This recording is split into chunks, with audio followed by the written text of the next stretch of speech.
வெற்றிலை வராகித் தாயின் வெற்றி வாக்கு இது. என் தங்கமே, நீ தினமும் என்னிடம் செய்யும் பிரார்த்தனையை உன் அன்னையான நான் கேட்டுக்கொண்டுதான் இருக்கிறேன். அதற்கான பலனை இந்த செவ்வாய்க்கிழமையன்று உனக்கு நான் தருகிறேன்.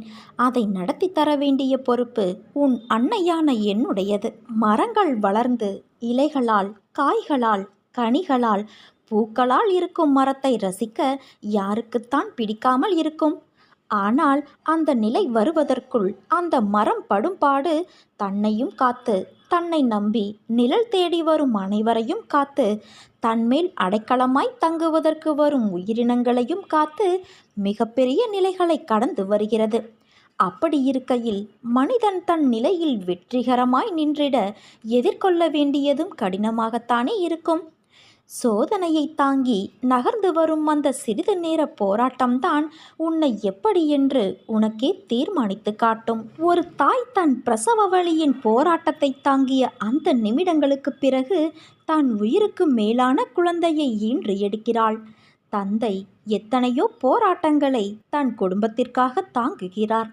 அதே போல ஒவ்வொரு கட்டத்திலும் போராட்டம் இருக்கத்தான் செய்யும். அன்னையே, அப்படியென்றால் வாழ்க்கை என்றாலே போராட்டம்தானா என்றால் இல்லை. ஆனால் வாழ்க்கை என்றும் ஒரே கோட்டில் செல்லாது.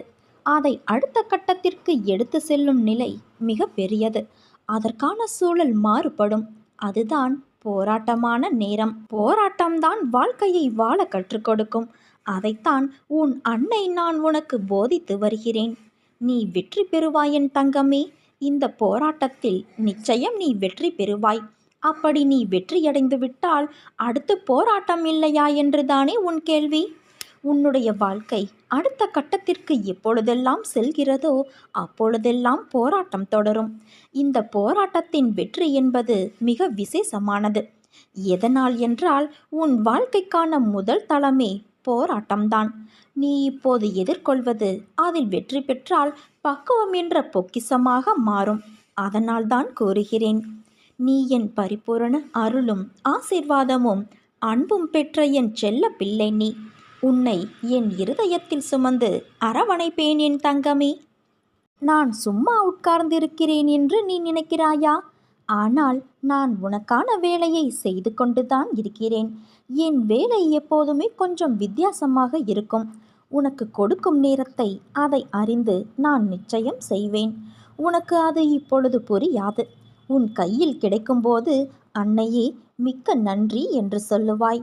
அந்த நாள் வெகு தொலைவில் இல்லை என் தங்கமே. என்னிடம் திடமான நம்பிக்கை கொள். செயல் புரியும் கடமை மாத்திரம்தான் உன்னுடையது. பலனை அளிப்பவள் எல்லாம் வல்ல உன் அன்னையான நான்.